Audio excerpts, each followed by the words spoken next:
Baik, selamat pagi. Assalamualaikum warahmatullahi wabarakatuh. Melalui video ini, Ibu akan memaparkan terkait dengan komunikasi kelompok dan organisasi pada pertemuan 14 kelas besar. Rekan-rekan mahasiswa sekalian, melalui video ini, Ibu berharap rekan-rekan mahasiswa sekalian mampu memahami penggambaran permasalahan komunikasi kelompok dan juga organisasi, serta strategi komunikasi organisasi di dalam pertemuan ke-14 kali ini. Baik rekan-rekan mahasiswa sekalian, langsung saja Ibu pada pokok pembahasan terkait dengan strategi komunikasi. Nah, tujuan strategi komunikasi saya ambil pendapatnya dari Pace dan Brent Peterson, Bernard, yang menyatakan bahwa strategi komunikasi memiliki 3 hal tujuan, yaitu yang pertama adalah to secure understanding, di mana memastikan pesan diterima oleh komunikan. Kemudian yang kedua adalah to establish acceptance, yaitu membina penerimaan pesan. Yang ketiga yaitu to motive action, di mana kegiatan itu dapat memberikan motivasi. Nah, dari rancangan yang dibuat untuk mengubah tingkah laku manusia dalam skala lebih besar melalui transfer ide-ide baru, itu adalah rancangan strateginya. Nah, strategi komunikasi itu adalah kombinasi terbaik dari semua elemen komunikasi, mulai dari komunikator, pesan, saluran atau media, penerima sampai pada pengaruh atau efek yang dirancang untuk mencapai tujuan komunikasi yang optimal. Saya ambil dari Mendelssohn dalam Cangara. Nah, strategi komunikasi juga memungkinkan suatu tindakan komunikasi dilakukan untuk target-target komunikasi yang dirancang sebagai target perubahan, bahwa dalam strategi komunikasi pemasaran, target utamanya adalah yang pertama, bagaimana membuat orang itu sadar bahwa dia memerlukan suatu produk, jasa, atau nilai, dan apabila perhatian sudah terbangun, maka target terpentingnya adalah agar orang menjadi loyal untuk membeli produk, jasa, atau nilai itu sendiri. Saya ambil dari pendapat Bunging tahun 2015.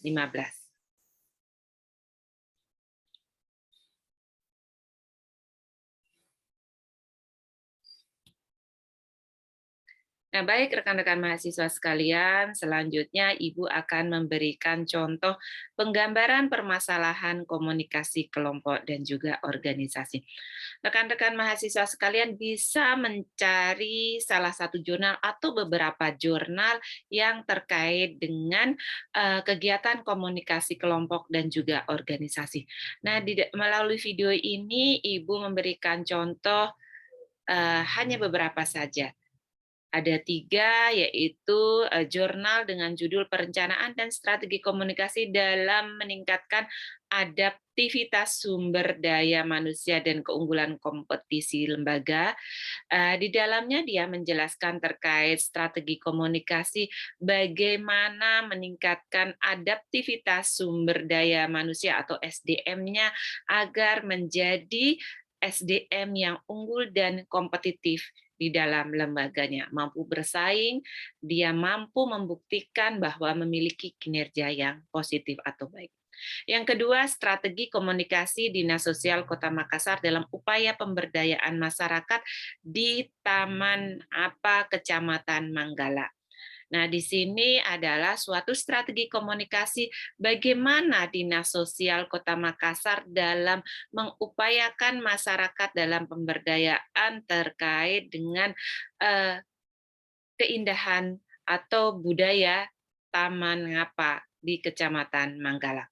Nah, yang ketiga, strategi komunikasi Dinas Lingkungan Hidup dan mengimplementasikan program Green City di Kota Teluk Kuantan Kabupaten Kuantan Singingi.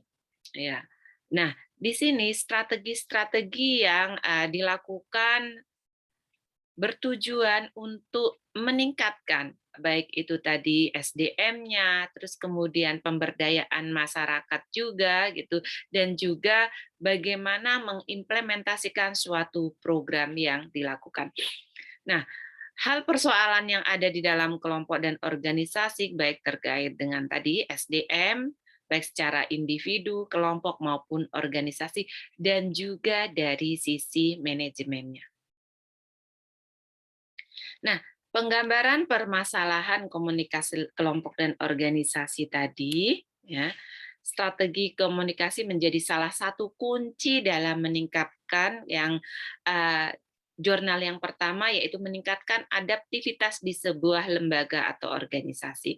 Yang kedua, strategi komunikasi berdasarkan perencanaan, ada tahapan-tahapan pada komunikasi organisasi dan pada pelibatan sumber daya manusia. Kemudian di dalamnya itu untuk membangun ditemukan ya berdasarkan hasil penelitian ada scientific building, membangun kapasitas dan juga karakteristik ya.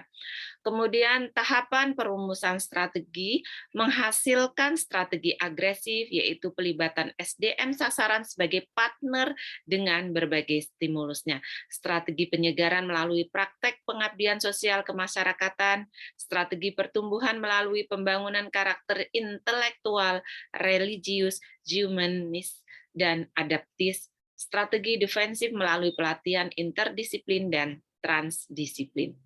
Nah, melalui jurnal ini juga ditemukan bahwa tahapan kompetensi personal melalui peningkatan kemampuan komunikasi, manajerial, dan pembisnisan, tahapan pengendalian yang memuaskan kekhasan, tahapan pengawasan, berupa optimalisasi peran SDM dan tahapan pengevaluasian demi mendorong kepekaan SDM terhadap perkembangan teknologi.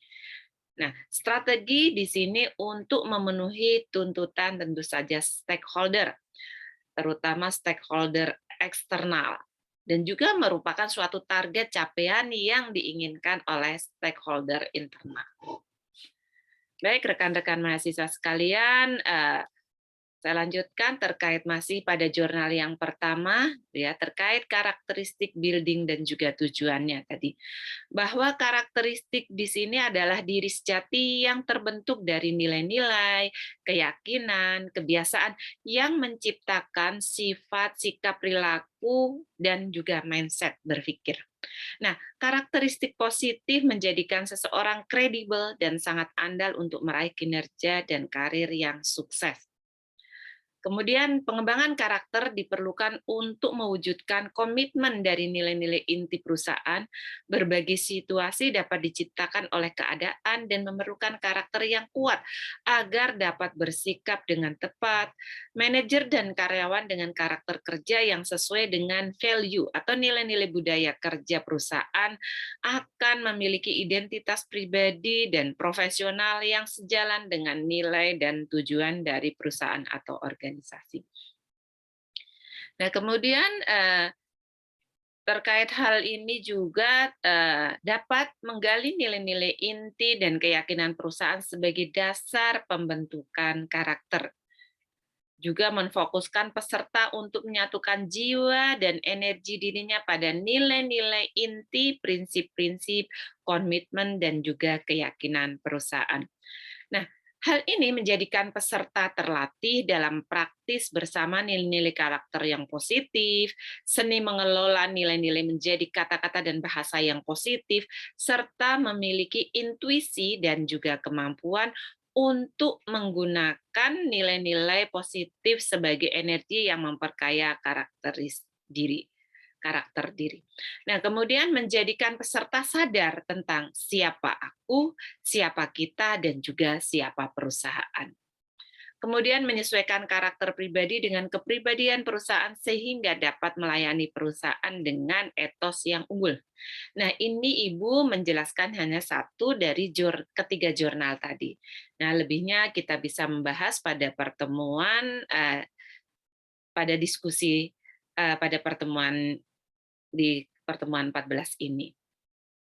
Nah, ini hanya melalui video sehingga tidak bisa Ibu jabarkan lebih panjang lagi.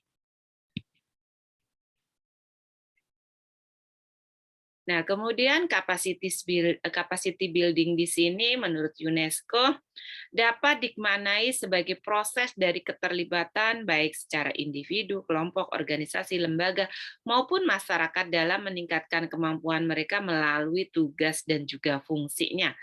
Dapat menyelesaikan problem, menggambarkan pencapaian sasaran organisasi atau kelompok, memahami dan menyetujui pengembangan kebutuhan dalam konteks yang lebih luas serta berkelanjutan. Kemudian capacity building dapat diintegrasikan dalam sistem pengembangan pendidikan melalui sistematika dan proses perubahan untuk meningkatkan kemampuan seseorang, berarti lebih kepada individu, juga suatu organisasi atau suatu sistem untuk mencapai tujuan-tujuan yang dicita-citakan di dalam kelompok dan juga organisasi. Nah, rekan-rekan mahasiswa sekalian, tadi sudah mengupas tentang kasus di dalam suatu jurnal. Nah, intinya adalah untuk kemajuan komunikasi kelompok dan juga organisasi. Nah, selanjutnya strategi komunikasi dalam kelompok itu sendiri, Ibu ambil 5 poin terpenting, yaitu semestinya untuk mencapai strategi dalam komunikasi kelompok lebih baik berkomunikasi secara teratur dan juga konsisten. Artinya, tingkat komunikasi yang dilakukan dipastikan dilakukan secara konsisten. Jadi tiap rentang waktunya, kapan, itu sudah ditentukan. Kemudian pertahankan sesuai dengan visi misi dalam kelompok dan juga organisasi, yaitu mengkomunikasikan segala sesuatu sesuai dengan tujuan kelompok dan organisasi, serta menyampaikan informasi dengan benar, penting untuk membangun rasa kontinuitas dan kepercayaan di dalam organisasi. Nah, kemudian yang ketiga, kenali siapa audiensnya, gitu ya.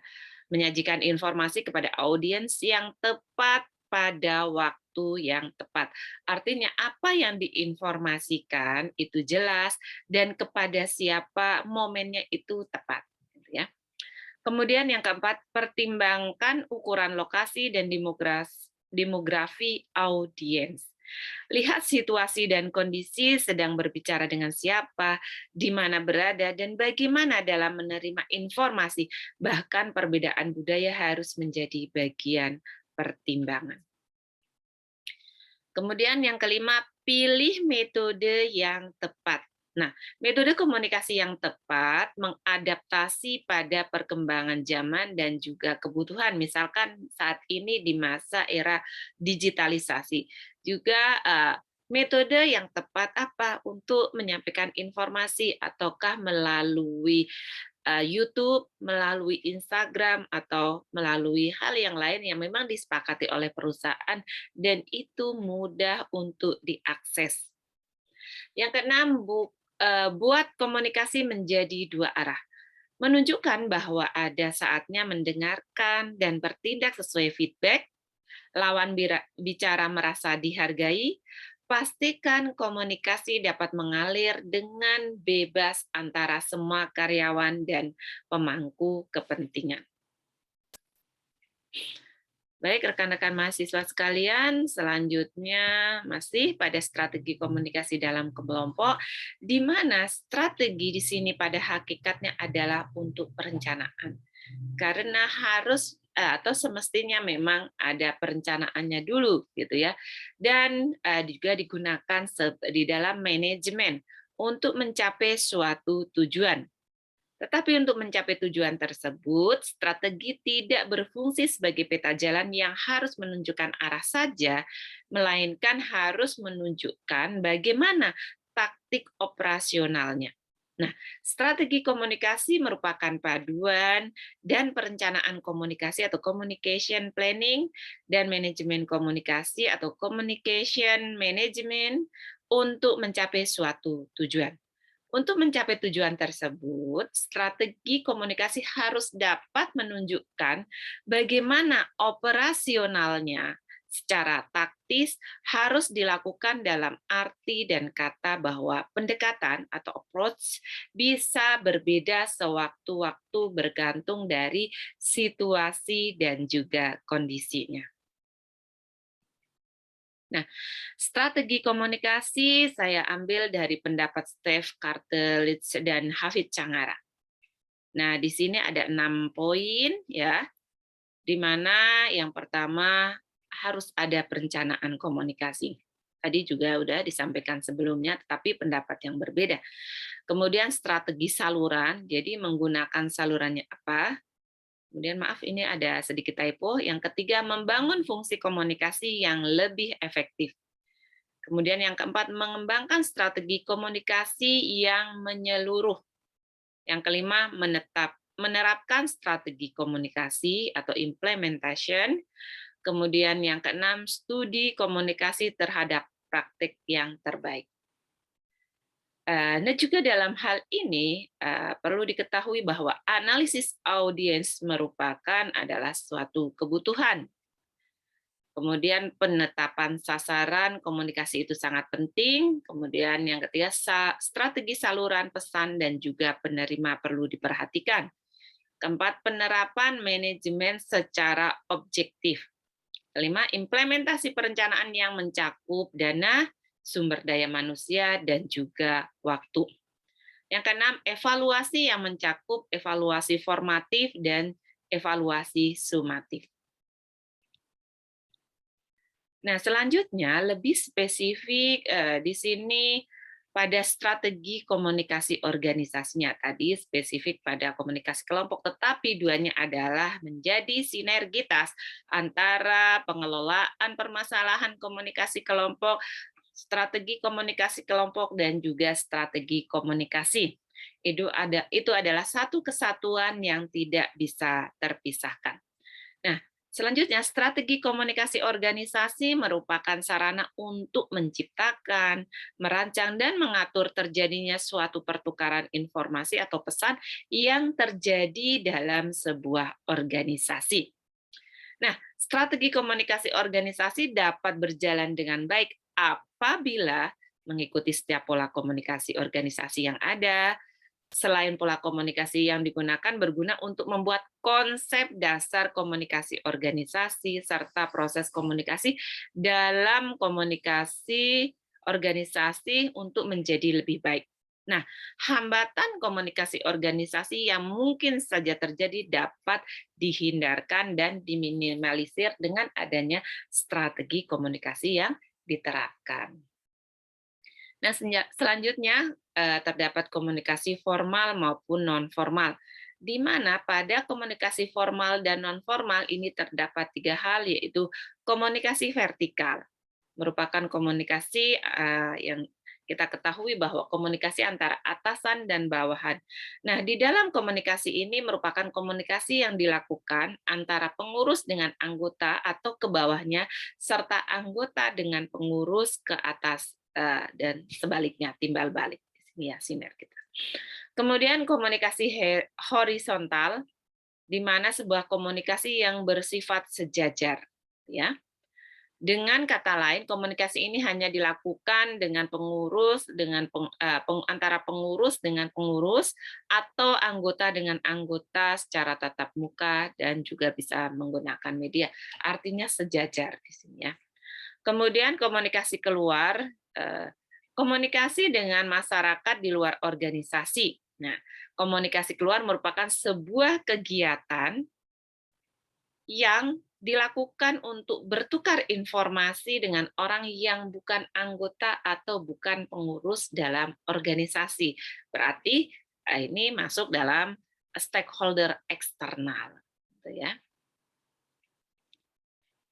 Nah, selanjutnya dalam strategi komunikasi organisasi itu terdapat 17 yang saya ambil ya. Dari beberapa pendapat saya jadikan satu, gitu ya. Jadi melihat dari beberapa unsur, yaitu ada 17 untuk strategi komunikasi organisasi. Yang pertama, mengenali karakteristik komunikan. Nah, dalam mengenali karakteristik komunikan ini bertujuan untuk memberikan kepada kita pandangan tentang karakteristik lawan bicara, agar kita mengetahui hal apa yang disukai dan yang tidak disukai oleh lawan bicara kita. Kemudian yang kedua, melakukan prinsip dasar komunikasi. Nah, tujuannya yaitu untuk melakukan komunikasi dengan prinsip dasar komunikasi seperti berbicara dengan baik, sopan, memiliki etika, tata krama, serta prinsip dasar komunikasi yang lain, tentu saja hal yang positif, yang baik. Ya. Nah, maka dari komunikasi tersebut akan mampu untuk menggali informasi yang lebih dalam dari diri komunikan atau lawan bicara. Nah, kalau kita melakukan komunikasi yang baik kepada orang lain, attitude-nya baik, sopan, santun, beretika, maka orang lain juga akan respect. Sehingga kita akan lebih mudah menggali informasi dari lawan bicara kita. Kemudian berkomunikasi dengan baik.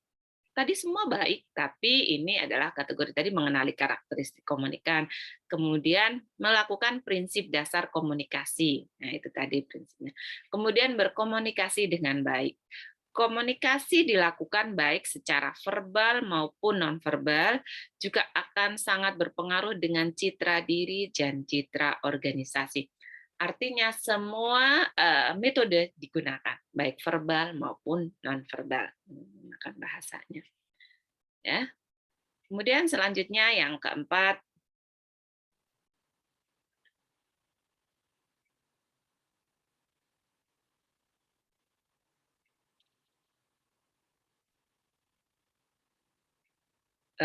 maaf ini ada lupa saya ganti, rupanya ada profesi komunikator pembangunan. Maksud saya di sini adalah masih strategi komunikasi dalam membangun organisasi. Baik, yang keempat, memiliki attitude, attention, dan juga action, di mana merancang sebuah attitude, sikap, attention atau perhatian, dan action atau tindakan. Nah, tujuan yang ingin dicapai secara tidak langsung akan mendapatkan dukungan dari lawan bicara. Yang kelima, menggunakan saluran yang ada, yaitu strategi komunikasi yang digunakan juga harus mampu diaplikasikan melalui seluruh saluran komunikasi yang ada. Kemudian ada dengan menggunakan public relation untuk menjaga hubungan yang baik dan sinergitas di antara setiap anggota organisasi maupun antar organisasi. Peran dari public relation juga akan sangat membantu untuk menciptakan citra organisasi yang baik. Oleh karena itu, setiap komunikasi organisasi yang dilakukan harus melihat dan memperhatikan hal ini, yaitu dengan menggunakan public relation. Selanjutnya, masih terkait dengan strategi komunikasi organisasi. Yang ketujuh, menentukan tujuan. Nah, tujuan juga atau goal dari organisasi itu juga tetap harus dipegang teguh. Artinya tujuan komunikasi organisasi yang dilakukan akan selalu berusaha untuk mencapai tujuan atau target dari organisasi. Kemudian yang 8, menerapkan prinsip kekeluargaan. Tujuannya, dengan prinsip kekeluargaan, maka setiap anggota organisasi sudah merasa memiliki sebuah ikatan kekeluargaan di dalam organisasi. Artinya, kedekatan emosional di sini terjadi. Kemudian yang ke-9, terbuka dan profesional. Tujuannya yaitu ketika sebuah komunikasi memiliki keterbukaan, maka dengan sendirinya rasa dan tingkat kepercayaan antar anggota maupun antar pengurus akan tercipta dan juga terjaga dengan baik. Selain tadi ada secara ikatan emosional, Ya, bukan artinya kekeluargaan semua pejabatnya atau semua karyawannya itu adalah keluarga, bukan. Di sini maksudnya adalah ikatan emosional, kedekatan serasa selayaknya dalam satu keluarga. Kemudian terbuka dan profesional. Ya. Selanjutnya masih strategi komunikasi organisasi yang ke-10 yaitu terstruktur dan bersemangat. Pesan-pesan yang disampaikan secara terstruktur dengan baik dan benar agar dapat diterima oleh penerima pesan, dapat memahaminya dengan baik. Sehingga perlu diusahakan untuk selalu memberikan informasi yang bersifat untuk menaikkan semangat atau memberikan motivasi anggota organisasi. Maka penerima informasi juga akan segan dan enggan untuk menjawab. Artinya di sini lebih mengikuti dan memberikan masukan-masukan yang sangat penting di dalam sebuah komunikasi yang value-nya lebih ke arah positif. Kemudian yang ke-11, melibatkan anggota. Nah, karena ada di dalam organisasi terdiri banyak individu-individu, ya, sehingga penting kegiatan komunikasi melibatkan seluruh anggota organisasi. Nah, di dalam setiap kegiatan ataupun komunikasi yang berlangsung, di sini terjadi partisipasi atau tingkat keterlibatan anggota organisasi akan memberikan sebuah tampilan mengenai keadaan sebuah organisasi. Jika partisipasi anggota sangat tinggi, maka organisasi tersebut dapat dikatakan memiliki kualitas yang baik. Begitu pula sebaliknya, ketika partisipasi anggota rendah, maka organisasi tersebut perlu dipertanyakan kualitasnya. Selanjutnya, strategi saling pengertian dan juga netral. Untuk mencapai sebuah komunikasi organisasi yang lebih efektif, maka komunikasi tersebut harus memiliki sikap untuk saling mengerti dan sikap yang netral atau tidak memihak siapapun. Tadi makanya ada keterkaitan dengan profesional, dan ini tentu saja berkaitan juga dengan saling pengertian dan juga netral. Jika strategi komunikasi yang satu ini diterapkan dengan baik, maka akan terjadi sebuah saling pengertian serta netralitas di antara setiap anggota organisasi. Jadi intinya adalah untuk kepentingan organisasi, bukan untuk kepentingan secara individu. Selanjutnya, yang ke-13 yaitu ubah suasana komunikasi. Nah, jika biasanya komunikasi organisasi dilakukan di kantor ataupun di sekretariat organisasi itu sangat biasa. Formalnya sangat dirasakan. Maka cobalah untuk mengubah suasana komunikasi dengan melakukan beberapa gebrakan seperti memindahkan lokasi komunikasi atau pada saat tertentu ada namanya meeting di luar dengan suasana yang berbeda gitu ya. Ataupun hal lain yang dapat mengubah suasana atau dengan ada full board atau full day gitu ya. Dengan melakukan strategi yang satu ini, maka suasana komunikasi akan semakin santai, penuh canda tawa, dan membuat komunikasi tersebut menjadi lebih berwarna. Tetapi target dari tujuan komunikasi organisasi tetap tercapai. Dan bahkan bisa dimungkinkan lebih efektif. Gitu ya. Kemudian tetapkan waktu komunikasi. Menetapkan waktu ataupun jadwal komunikasi, maka secara otomatis para pengurus dan anggota organisasi akan bersifat untuk mengikuti kegiatan tersebut. Meskipun begitu, penentuan waktu dikomunikasikan haruslah dilakukan dengan tepat dan tidak berbenturan dengan jadwal lain yang sudah lebih dahulu ditetapkan, agar komunikasi yang akan berjalan tersebut tidak terhenti karena adanya agenda lain atau bertumpuk atau saling bertabrakan. Jadi timingnya harus tepat untuk mengkomunikasikan kapan-kapan dilakukan meeting, jadwal-jadwalnya harus tertata dengan baik. Kemudian mengatur komunikasi. Ya, semuanya terkait dengan komunikasi. Juga tadi banyak prinsip dan juga aturannya. Nah, ini mengatur komunikasinya dengan cara apa? Mengatur kegiatan komunikasi bukan hanya berhubungan dengan di mana, kapan, dan bagaimana, siapa, dan apa yang akan dikomunikasikan, tapi lebih daripada itu mengatur komunikasi yang dimaksudkan adalah menentukan siapa yang melakukan apa dan bagaimana orang tersebut melaksanakannya. Nah, porsi dalam berkomunikasi disesuaikan dengan kompetensi masing-masing. Artinya, apabila kompetensi saya di bidang misalkan job desk saya adalah administrasi umum dan keuangan gitu ya. Bidang umum dan keuangan. Artinya itu membidangi saya tentang sarana dan prasarana gitu ya. Nah, diatur komunikasinya ya sudah sesuai dengan profesionalitas dan juga job description.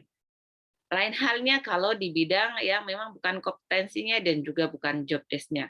Itu sebaiknya bukan ranahnya. Jadi artinya itu bukan eh, kewenangannya. Jadi jangan dilakukan. Biarlah yang membidangi itu yang melakukan. Gitu. Prinsipnya seperti itu. Baik, selanjutnya 16 menentukan anggaran. Nah, sangat penting karena berjalannya suatu organisasi tanpa ada dukungan anggaran itu tidak mungkin dapat berjalan dengan baik. Nah, oleh karena itu setiap organisasi tentunya memiliki anggaran untuk operasional dan biaya yang lain. Oleh karena itu strategi komunikasi organisasi juga harus mampu untuk menentukan anggaran komunikasi yang akan dilakukan. Komunikasi di sini dalam menentukan anggaran komunikasi dengan tujuan yang baik sangat penting untuk menciptakan komunikasi yang berjalan dengan baik pula. Nah, artinya ketika program kerja dibuat, maka anggaran itu harus ada. Apa-apa saja strategi yang akan dilakukan untuk mencapai target. Itu ada proker namanya, program kerja dan anggaran. Nah, di situ anggaran sangat berperan untuk mendukung semua kegiatan-kegiatan yang akan dilakukan.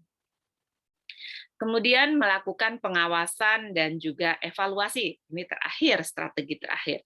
Nah, sangat penting ketika harus dilakukan pengawasan dan juga evaluasi. Pengawasan dimaksudkan adalah agar tidak terjadi penyalahgunaan, penyelewengan, ketidaktepatan. Nah, kemudian evaluasi itu untuk mengevaluasi dari apa yang sudah dilakukan. Target mana yang sudah tercapai, target mana yang belum tercapai, apa kendalanya di situ dapat diketahui. Jadi penting melakukan pengawasan dan juga evaluasi. Dengan melakukan pengawasan ketika komunikasi sedang terjadi. Nah, pengawasan ini akan perlu untuk tetap menjaga komunikasi agar berjalan dengan baik sesuai dengan apa yang direncanakan. Nah, begitu pula dengan ketika komunikasi selesai dilaksanakan, nah setelah kegiatan semua dilakukan, maka perlu untuk dilakukan evaluasi terhadap komunikasi yang sudah dilakukan tadi. Nah, apakah komunikasi tersebut, seperti yang saya sampaikan juga, sudah sesuai dengan target yang diinginkan? Goal-nya tercapai tidak? Itu semua akan terjawab sewaktu evaluasi sudah dilakukan atau berjalan. Nah, jadi apa nih proker, program kegiatannya, program kerjanya sudah dapat tercapai, terlaksana, apa yang belum, kemudian kendalanya seperti apa, dukungan-dukungan mana yang memang dirasa lemah, kurang, nah itu dapat diketahui dengan adanya evaluasi. Nah, baik rekan-rekan mahasiswa sekalian, sebenarnya cukup masih detail panjang gitu ya apabila kita ngulik lebih dalam lagi. Tetapi rekan-rekan mahasiswa sekalian mungkin ada yang bisa langsung merasakan atau mengetahui apa strategi-strategi yang perlu dilakukan dalam suatu kelompok atau organisasi jika rekan-rekan mahasiswa pernah masuk dalam suatu kelompok ataupun organisasi, misalkan himpunan, senat, BEM, dan organisasi klub-klub yang lain gitu ya. Nah, simpulannya di sini adalah ketika kelompok, organisasi, dan komunikasi merupakan konsep yang saling berhubungan, di sini terjadi sinergitas, tidak bisa dipisahkan, dan tidak dapat dipisahkan baik secara teoritis, konseptual, maupun secara operasional. Nah, proses operasional organisasi secara keseluruhan berlangsung melalui proses komunikasi yang berjalan terus-menerus sepanjang kehidupan organisasi dan juga kelompok. Nah, agar organisasi berhasil, tidak hanya harus menjaga jalur komunikasi terbuka antara seperti manajer, karyawan, pemangku kepentingan, dan juga masyarakat, tetapi juga harus memiliki strategi untuk memastikan komunikasi yang efektif, konsisten, dan selaras dengan tujuan perusahaan. Jadi target-target atau goal dari perusahaan itu dapat tercapai dengan strategi-strategi komunikasi di dalam komunikasi kelompok dan juga organisasi. Nah, thank you your attention. Baik, rekan-rekan mahasiswa sekalian, terima kasih atas perhatiannya. Semoga sedikit gambaran pemaparan pada pertemuan 14 ini yang juga sebenarnya tahapan-tahapan strategi komunikasi yang pembahasan mungkin dari awal pertemuan terkait dengan bagaimana komunikasi kelompok, komunikasi organisasi, apa-apa saja teori dan strateginya, ini adalah implementasi, lebih kepada implementasi strategi komunikasi, apa yang semestinya memang harus dilakukan. Semoga bermanfaat, lebih rajinlah belajar untuk mencapai sukses. Belajar itu tidak ada ring waktunya. Jadi kapan saja kita bisa belajar selama kemauan itu ada dalam diri kita. Terima kasih. Akhir kata, wassalamualaikum warahmatullahi wabarakatuh. Selamat belajar, salam sukses, selalu salam bela negara.